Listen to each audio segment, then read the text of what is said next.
దేశవ్యాప్తంగా ఈ సమ్మె చేయడం జరుగుతుంది. ఈ సమ్మెలో అన్ని ప్రభుత్వ రంగ బ్యాంకులు దాదాపు 10 లక్షల మంది ప్రభుత్వ రంగ బ్యాంకులు ఈ సమ్మెలో పాల్గొనడం జరిగింది. దీనికి ప్రధాన కారణం ఏంటంటే మీడియా మిత్రుల ద్వారా అలాగే మన ప్రజానీకానికి తెలియజేయడం ఏమనగా బ్యాంకు ఉద్యోగులు ఇది న్యాయమైన సమ్మె. ఎందుకంటే ఇది 2023 జరిగిన వేతన సవరణ ఒప్పందంలో ఐబీఏతో జరిగిన వేతన సవరణ ఒప్పందంలో అగ్రిమెంట్ అయింది ఆల్రెడీ. బాయిడే బ్యాంకింగ్ ఒకటి, అలాగే పెన్షనర్స్ యొక్క అప్డేషన్ ఒకటి, అలాగే మన బ్యాంకు ఉద్యోగులకు నిర్ణీత 10,000 అసలు టైం అంటూ ఏం లేదు. బ్యాంకు ఉద్యోగులు ఒక మెషిన్ లాగా పనిచేస్తున్నారు. కాబట్టి మీడియా మిత్రులకు ముఖ్యంగా తెలియజేయడం ఏంటంటే ఈ సమ్మె ఇంతటితో ఆగేది కాదు. ఎప్పుడైతే మా వేతన సవరణ ఒప్పందంలో ఒప్పుకున్నదే మేము ఏమంటున్నాము, కొత్తగా ఏం లేదు.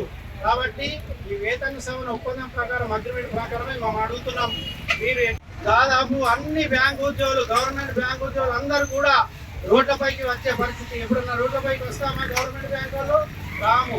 కాబట్టి ఈ చిన్న ఒక కండిషన్ ని గవర్నమెంట్ యాక్సెప్ట్ చేయాలని మీడియా ద్వారా కోరుతూ రాబో రోజుల్లో ఈ డిమాండ్ గిన మీరు పరిష్కరించకపోతే పెద్ద ఎత్తున ఉద్యమం చేస్తామని చెప్తూ సెలవు తీసుకుంటాం. చరిత్ర సృష్టించినోడు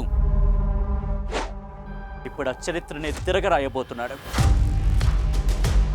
అబద్ధాల గోడల్ని బద్దలు కొట్టి నిజాలను రాగా మీ ముందుంచబోతున్నాడు.